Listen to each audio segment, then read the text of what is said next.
Welcome to the Alchemist Circle. I'm Alan McPhee, and today, what about today? Well, I'm feeling the need to explain myself a little more, because this channel, which I'm starting, and it's a lot of work. It looks like more work than I thought. Okay, rather than my static channel. I have a channel doing philosophy, which is just for educational purposes. And this one is more education, fun, my hobby, something I love to do, talk about abstract, crazy ideas. But as I try to look for resources to put this idea together, I realize that there's an inconsistency in how people view these concepts I present in this channel. And at the same time, I have my own meaning that I'm using. And so really, this site is about Alan McPhee's Alchemy. Hey, Alan McPhee's Alchemy. So I'm giving my interpretation of these ideas. And then and in this particular section of the channel, it's just all about the big concept, the big ideas, right? And this channel is for anyone who's interested in alchemy and don't have the foggiest clue. Right. So, and this is important. If you don't know anything about it, when you walk away from my channel, you will understand some things about it for sure. You know all the big ideas. And eventually, when we get into the historical side, as I dig back into the history and bring out the big alchemists from Egypt, from England, and around the world, from China, then we're going to have more of that on the table. I'm just beginning. And I want to say that today, I want to focus today. Right? Today's topic is transmutation. And if you're new to the channel, please click the subscribe button and click the little bell so that you get more notices, right? Every time I drop in a new video, and encouraging me to go and do more videos and ask questions as well. But right now I'm just trying to get everything together. Don't ask too many questions. But transmutation. This is probably the most controversial of ideas in alchemy. And when people hear transmutation, they cringe, they run around, oh my God, transmutation. So I want to say two things. First, I'm using the word alchemy to really mean the active philosophy of science. That's my basic working meaning, the active philosophy of science. In other words, the active philosophy of science didn't start with science when it emerged. That is an ancient idea from the old world. That's what I'm saying. So the ancient idea emerged in the thing we call science today. That's what I'm saying. I'm saying it's much more radical thesis. But it also means that whatever truth science discover, I absorb them into the concept of alchemy I'm presenting. So there's no difference between myself and the scientists, except for they're doing the research. And I'm just looking at the philosophical consequence of what they're presenting. Right? So that's kind of like the way I'm approaching it. Now, this word transmutation, which is very controversial, is in the middle of the discussion between science and alchemy. It has been long been thought of that this word transmutation, it's just not real. It doesn't exist. It's false. It's magical thinking. It's foolishness. And I need to bring some clarity. Okay, I need to bring some clarity. So first of all, let's define this word. Transmutation can be described as a radical change. Okay, a radical change. And by radical, we mean not an ordinary change like something getting older, but what you're looking at stop being itself in some major way. There are two possible ways this can occur. And I'm open to grow and change that in my meaning. And if you have a different idea of what transmutation should mean, make this your goal to educate me. Put your information right down there, okay? Two types of ways transmutation take place. One is change of kind, where one type of thing become another type of thing. You can say one kind become another kind. Formally, I call that change of form. The form changes. There are two examples I can give right off the top of my head. First and foremost is the butterfly. The butterfly begins its life as a caterpillar. walking around, caterpillar, doing my own thing, right? And then later it becomes a butterfly.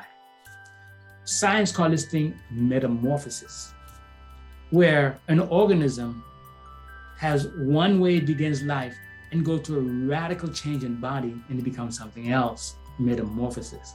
This move is a transmutation. Metamorphosis equals transmutation. Same thing. That's the first meaning. That's a change in kind. You already living your life. You're a caterpillar. Why are you going to not get wings and fly around? That's transmutation. The second example is the frog. The frog began its life, little tadpole swimming in the water. And what happened to the frog? It began to grow legs and soon it's hopping on the land. The frog goes through a metamorphosis. That is what we call transmutation. It's a change in kind. You change the kind of body that you have in a radical way. In a radical way, you change your body. You're already a tadpole in the water. Why are you changing? Why are you switching side? You have another body. It's the phenomena of the body here. That's the change in kind. That's one version of the transmutation. There's more to be said about this version, but it's going to take me too far. Because ordinarily, you and I, we are ourselves. We're not going to be transmuting our body to something else. But this form of transmutation, this metamorphosis, right? In alchemy, we're saying that we can cause the metamorphosis. We can cause something to metamorphosize, basically. And this idea of transmutation has a lot of implication in the world of magic. It is definitely there in nature through the frog and the butterfly, but it has a lot of implication in the world of magic. And I would like to come back to that at a later time. We can I'll have another discussion on magical transmutation in terms of change in kind. Now, the second form of transmutation is a change in substance. Change in substance means the kind remains the same. It is what it is. Like you have a marble table and someone looks at the design, at that marble table and take that design and make the same table in wood.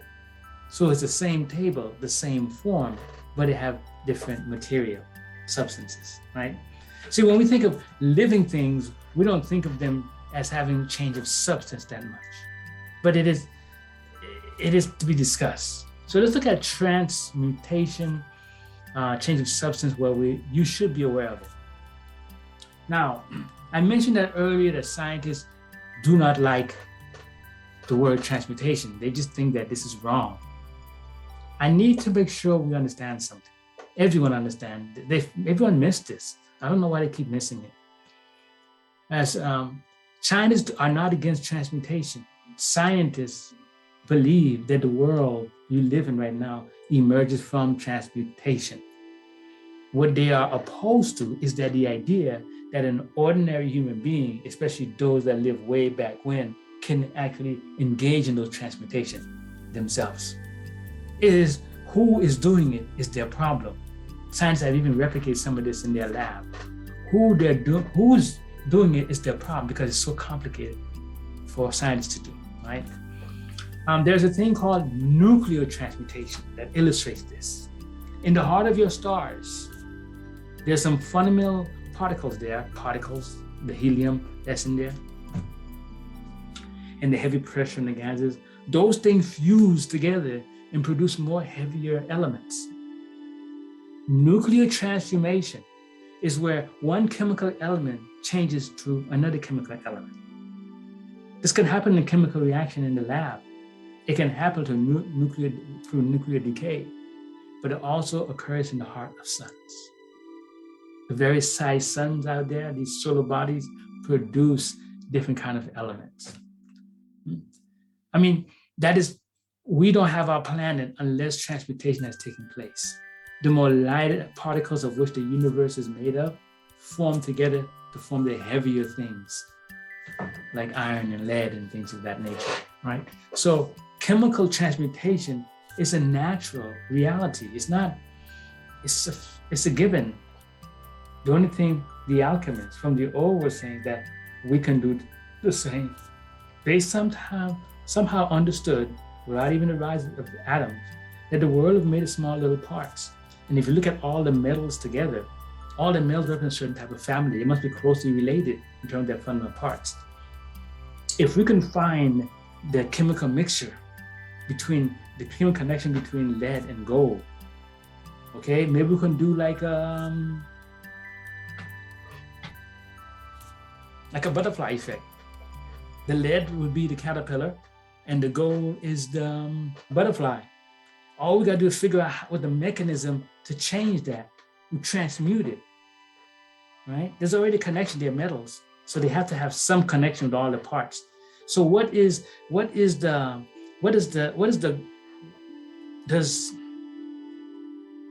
forget lead to gold, what particles must I add to lead or take away from lead to get into gold?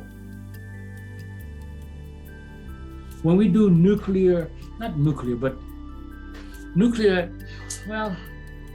when you have reactions that affect the nuclear of the atoms, the electron, proton, neutrons, the numbers change, you can change. So when you have chemical reactions in the lab, you can put two chemicals in a flask and they react to each other, and then you get 3 or 4 other chemicals there.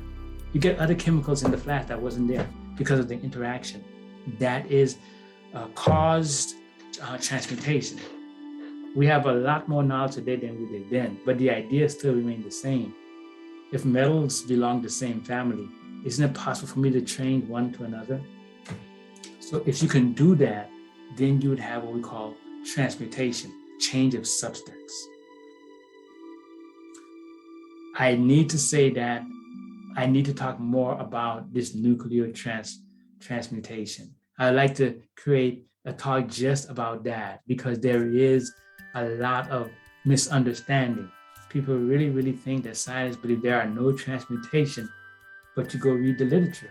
That's what the stars do. The stars produce heavy natural elements. And scientists have discovered their own elements, which means scientists are alchemists. That's what the alchemists are saying. You can mix these things and put it together. And if you know the history, your first chemists were alchemists. They were practicing alchemy. They were working and trying to change the base metal into gold, right? And then they started changing this chemical to make medicine. Okay, why don't we create certain chemical mixtures that'll help us live better lives through creating medicine? All right. So transmutation, 2 kinds: change of kind and change of substance. But it's so complicated. I'm going to have to do at least 2 other videos, one on magical transmutation and one on nuclear transmutation, just to get those 2 sides of the house together. Those who are geared more towards magic and it's a proliferation throughout society today, and those who look at things through the eyes of science. Okay, I use nuclear transmutation as an opportunity to go deeper into how science absorbs this idea of transmutation, how it works. And as we go on in this channel, we're going to be promoting esoteric alchemy, the transmutation of the self. How do I change myself to a better version? So transform myself, change in kind, okay? And then transmute myself. Hopefully not the change in form. Remember that you still stay what you are, but at least the change in substance, all right? Which I have to do more research, but I really, right now I'm inclined to believe that when you engage in health and you engage in consuming certain nutrients, you're ultimately engaging in the transmutation of your body in terms of the change of substance. That's all for today. If you like what you hear, please click the subscribe button. If you want to share a comment on this meaning, please share your comment. Look at the previous video on transformation to get a better sense of that concept. This channel is about learning together. I'm going to share my insights and how it works for me and how I interpret it. And you should understand that I am a growing alchemist. I don't have a one way to tell you. I'm just telling you my working definitions and how they work. So I'm able to grow over time, and I'll make new videos to confirm when I have major changes in my ideas. But for right now, I think I've said it all you can say.